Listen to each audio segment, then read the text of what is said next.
Assalamualaikum warahmatullahi wabarakatuh. Selamat pagi anak-anak hebat kelas 5. Bagaimanakah kabar kalian pada hari ini? Semoga kalian selalu dalam keadaan yang sehat. Nah, sebelum kita belajar, marilah kita awali dengan berdoa terlebih dahulu. Berdoa mulai. Ya Allah ya Tuhanku, semoga apa yang akan kami pelajari hari ini bisa bermanfaat bagi kami. Amin. Berdoa selesai. Nah, anak-anakku yang hebat, pada pertemuan kali ini kita akan belajar pembelajaran ke-6, subtema 3, tema 1. Penyebab gangguan kesehatan alat gerak. Seperti yang kita ketahui, manusia memiliki dua alat gerak.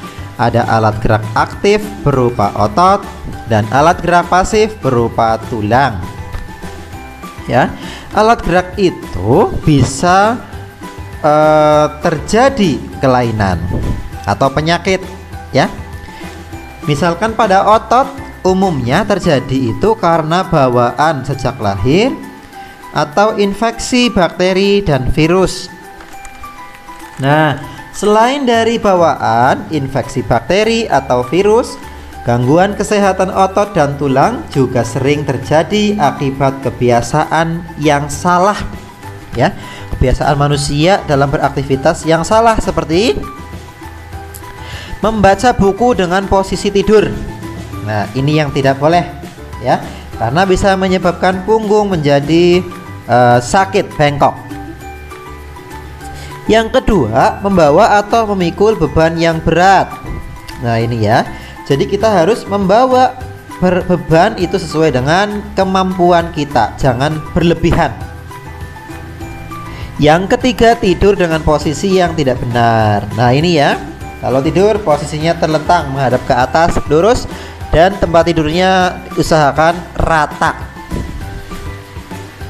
Menulis dengan posisi tubuh yang miring ke samping atau ke depan, ini juga tidak boleh, harus tegap duduknya.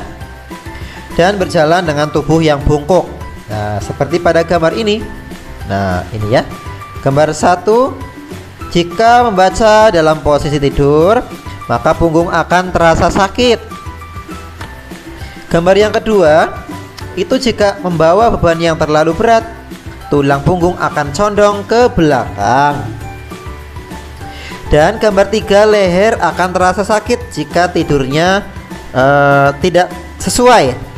Ya, contohnya di sofa, itu yang tidak boleh. Gambar keempat, tulang punggung akan condong ke samping atau skoliosis, ya, ketika menulis dengan miring seperti itu.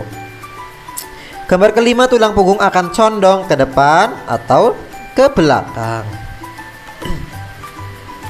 Nah, bagaimana ya cara mencegah terjadinya kelainan pada alat atau organ gerak? Kalau kita belum terjadi kelainan, ya, maka kita harus mencegahnya supaya tidak terjadi. Nah, bagaimana? Yang pertama, memperbanyak mengonsumsi sayuran dan minuman susu yang berkalsium, karena kalsium sangat baik untuk tulang dan juga gigi. Yang kedua, agar terhindar dari artritis, sebaiknya selalu menjaga metabolisme asam urat dalam tubuh dengan membatasi makanan yang dapat memicu meningkatkan asam urat. Agar terhindar dari kelainan lordosis, kifosis, dan skoliosis, sebaiknya melakukan olahraga secara teratur dan menghindari kebiasaan sikap tubuh yang salah. Misalnya dengan menerapkan posisi duduk yang benar, ya, menyangga tulang belakang dalam keadaan lurus saat tidur. Yang keempat, agar terhindar dari osteoporosis atau tulang yang keropos, dianjurkan untuk mengonsumsi makanan dan minuman yang banyak mengandung kalsium seperti susu dan diimbangi dengan olahraga yang teratur. Dan yang terakhir adalah supaya terhindar dari artritis, dianjurkan untuk banyak mengonsumsi telur, susu, dan minyak ikan, serta berjemur di pagi hari. Ya, karena matahari panas di pagi hari itu mengandung vitamin D yang baik untuk tubuh kita. Yang selanjutnya adalah membuat cerita pendek berdasarkan ide pokok. Nah, kita sudah belajar bagaimana cara mencari ide pokok. Nah, kemudian cara membuat ceritanya bagaimana ya dari ide pokok itu? Ada langkah-langkahnya. Yang pertama, menentukan topik cerita yang akan dibuat. Yang kedua, menentukan ide pokok dulu dari cerita yang akan dibuat itu.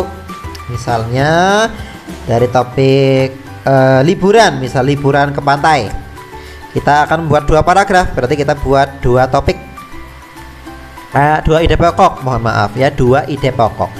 Setelah ide pokok ada, membuat kalimat utama dari 2 ide pokok itu. Nah, setelah itu menuliskan informasi tambahan ke dalam beberapa kalimat untuk mendukung kalimat utama yang telah dibuat. Ya, setelah itu merangkai kalimat-kalimat tersebut menjadi sebuah paragraf atau cerita yang padu. Kemudian ingat, perhatikan juga ejaan atau pemilihan kata saat membuat dan merangkai kalimat menjadi cerita pendek. Yang selanjutnya adalah melangkah-langkah membuat komik. Masih ingat ya? Komik itu merupakan cerita bergambar yang dibuat dengan paduan kata-kata untuk menghibur pembacanya. Langkah-langkahnya bagaimana membuat komik? Nah, pertama, tentukan tema dan judul komik. Setelah itu membuat sketsa atau gambaran kasar, ya. Setelah itu memberikan tinta atau inking, memberikan warna atau coloring, kemudian membuat teks atau lettering pada komik yang ditulis dalam bentuk balon kata di dekat gambar tokoh. Seperti itu ya. Ya, itu adalah langkah-langkah membuat komik. Nah, coba perhatikan gambar-gambar di bawah ini ya. Langkah pertama, pembuatan sketsa, itu gambaran kasar atau sketsa menggunakan pensil. Kemudian pemberian tinta atau pewarnaan pada sketsa itu ya. Setelah diwarnai, diberi teks dalam bentuk balon. Itu balon ya. Dilingkari atau seperti awan ya, seperti ini, itu namanya balon. Nah, itu dia pembelajaran kita pada pertemuan kali ini. Nah, ini dia latihannya. Jelaskan apa saja yang kamu ketahui, yang kamu lakukan untuk menjaga kesehatan otot dan tulangmu. Yang kedua, buatlah tulisan yang berisi tentang hobimu dalam 2 paragraf. Yang ketiga, buatlah sebuah komik sederhana dengan tema bebas. Ya. Itu adalah tugas latihan untuk pembelajaran 6 kali ini. Sampai di sini dulu pembelajaran kita pada hari ini. Itu boleh kalian screenshot dulu, nanti baru dikerjakan. Semoga apa yang Pak Guru sampaikan bisa bermanfaat. Pak Guru akhiri, wassalamualaikum warahmatullahi wabarakatuh.